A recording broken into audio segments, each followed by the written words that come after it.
Yep, because he did start up that last SCV over there. Oh, and here we have him going straight into that orbital. And over here, Infi is going to be the first person to scout his opponent. He does see that very fast hatchery out in front, but that's not necessarily going to change anything for him. Back at home, Infi is throwing down a... No, he's putting the bunker actually out in front of the expansion over here on EnDerr's side. Now, does EnDerr see it quite yet? And out comes the drone. He's going to want to get as much damage as he can onto that SCV. And I think this drone was actually set on a rally point, looking all around the base at the moment. And oh no, he's not attacking the SCV. Oh, this is potentially huge. Actually, now coming out with all the drones, but the bunker has gone down, and it's going to get repaired by this SCV as well. By the looks of things, the DPS from the drones might actually be enough here to force a salvage on the bunker. First Marine is going to pop out. Of course, this was never intended to be any sort of huge push coming out of Infi. He only had the one barracks up. It was at his choke point. It wasn't like it was proxied or anything like that. So EnDerr perhaps reacting a little bit slow there, but it wasn't anything to be worried about too much in the first place. So that should be all right. And Overlord, though, getting caught out here in the middle of the map. A couple Marines could take that out very shortly. Now it does look like he's going to be able to get over that waterfall very handily, easily be able to get out of here. Yeah, he's just a little bit away. Infi is going to still go for that push and try to take it down, but it's looking like, oh no, is it barely going to be able to escape? 1 HP! Oh, wow. That's a very important victory for EnDerr, because losing an Overlord this early in the game is going to destroy your production. That would have really thrown him off his game, like you said there, Rob. He would have been supply blocked to high heaven and back there, and a little bit careless with that Overlord move, but at 1 hit point surviving now, will be able to slowly regenerate above the high ground. Some Lings at the Watchtower at the center of the map, just going to get pushed aside here. More Overlords moving out through the bottom position. Very important there to get some scouting information a bit later on, and now Infi going to be moving out across the map, trying to do a little bit of light pressure with these Marines. So he's got 5 of these Marines moving up here into the ramp. What does EnDerr have to protect from it? He does have that Lone Queen out there. Oh, he has not responded very quickly. Will the Queen go down? No, using a little bit more of that HP to bait out some of those Marines and working on that stutter step, taking down a few more of the Zerglings. And now it's looking like EnDerr just does not have the larva that he would really love to deal with this. But oh no, he's walked just a little bit too far onto the creep. The Queen is going to be able to close in there, taking down those Marines one by one. Oh, and these drones are doing a decent job against those Marines. They're picking off 2 of them with minimal losses. The Queen should actually really come back out and pick this off. Not too much damage done there. Total numbers of workers killed 2 to Infi, and the current worker count stands at 35 to 27 in favor of EnDerr. So surviving that early pressure there from Infi with a slim lead. Let's take a look at what kind of tech they're going to be going up to at this time.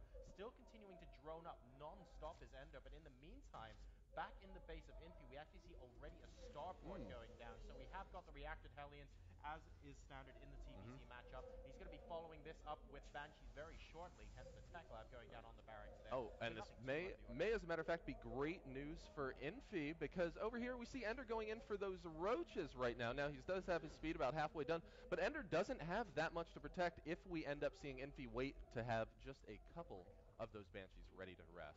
Yeah, that's going to be very interesting to see how that actually shapes up in the mid-game here. Those Roaches obviously not going to be able to do anything against the Banshees, but EnDerr will be able to use his larva to get those Roaches out very quickly if he needs to defend against something on short notice on the ground. We have got Infi, though, going with Cloak with these Banshees. And he will be able to get them into the main natural without too much of an issue here. These Hellions will be able to camp out the creep spread. If we take a quick look here, EnDerr actually hasn't started any creep spread at all. No, we actually haven't even seen him add on a second queen to that natural out there, right? So he doesn't have that 3 queen count that you would ideally see by this point in the game. And like you were saying, that a very fortunate scout for Infi there. He does see all of the roaches going in, and this is going to trigger him to run by with the Hellions up into the main. There's only a single queen up there to protect him, but oh no, EnDerr's drones are going to be getting fried left and right. They line up, but he's not able to connect.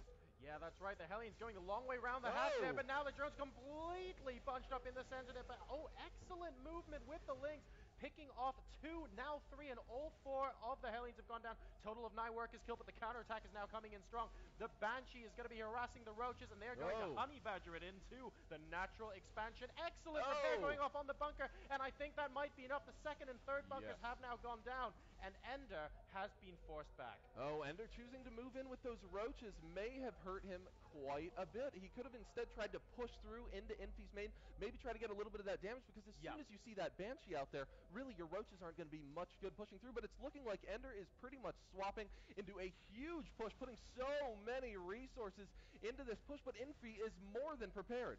Yes, the Banelings with this competition are designed specifically to take out. Oh, good God! Able and to the connect. third one gets about 5 or 6 SCVs there, but still continuing to get the repair off. And this Banshee ultimately is just going to be able to do so much damage. 2 of them out now, pushing the roaches back, and EnDerr's attempted push there is not going to go down very well with him indeed. We have an Evo chamber coming on. 43 to 43 workers at the moment. He has been pushed back very effectively here, and we have a third command center coming out from Infi with a siege tank out as well. Siege mode about to complete, so he's looking like he's in a pretty decent position here. There's just no answer to these Banshees. Right, now over here though, EnDerr doesn't afraid of anything, man. He just continues to drone up behind this as he waits for that Evo chamber to finish up. We now only have the first 2 spores started, and that Queen's going to be panicking a little bit, pulling back into the natural, but oh no, he is going to be able to destroy just so many of these drones here. But the Overseer is on the way, but he doesn't have as many Queens as he would like. Now he only has a single transfuse among all those Queens. One of them does go down, and he pulls back just as the Overseer finishes up. That's right. All of the Queens are now in the natural expansion. He will be missing Injax in his main base as he gets a Spire up there. So it looks like we're going to be going into some Muta-based play, and I can't really blame for it to try and go against these Banshees here. But EnDerr really is massively on the back foot here in game number 1. He is down 54 supply versus the 84 of Infi as it currently stands, and our Chinese player fending off that Roach Ling Bane attempted all-in from EnDerr at the beginning of the game. And look at his production tab. He's adding on 2 additional barracks. He's getting the armory. He might even be able to go for some, I presume, siege tank weapons. He'll be adding that +1 on there, and he has got siege mode complete as well with this push. This is going to be very, very scary camped outside because EnDerr isn't able to push out of his base because the only anti-Banshee defense he has are the Spore Crawlers in his main, and he doesn't want his Queens to get trapped. So very difficult position for our Zerg right now. Oh, and now we can see this is that push that you are always scared of when you're playing a Zerg, because having that siege tank on the low ground. Now EnDerr has gone for that 3rd base over there, but it may just be too little too late. He doesn't have the forces that he needs to really get that 3rd base saturated and really turn it into something. Now the Banshees are doing a great job spotting up the hill, and we're just watching the Queens get decimated left and right, and it may all be over but for the screaming friend here. But no, EnDerr has 9 Mutalisks on the way. It could be enough to clean this up, but at what cost? 9 mutas, but look at the resources lost tab. I mean, EnDerr has lost 3 times as much as Infi has at this stage of the game. 9 mutas might be able to clean this up if Infi doesn't micro his Marines particularly well. There are only only 13 Marines here. Are the mutas just going to run straight in, though? They did not engage the Marines straight up, and even if they did, only 2 or 3 mutas would survive at best to try and fend the rest of this off. And it looks like that's exactly what EnDerr's going to try and do. But the Marines are focusing down the mutas now, and it's not going to be enough. A couple of reinforcements pop in. We have Lings moving in from behind to try and stop this, but the Banshees still stay alive. Oh, and that's going to be a GG. Game number 1 goes to Infi. So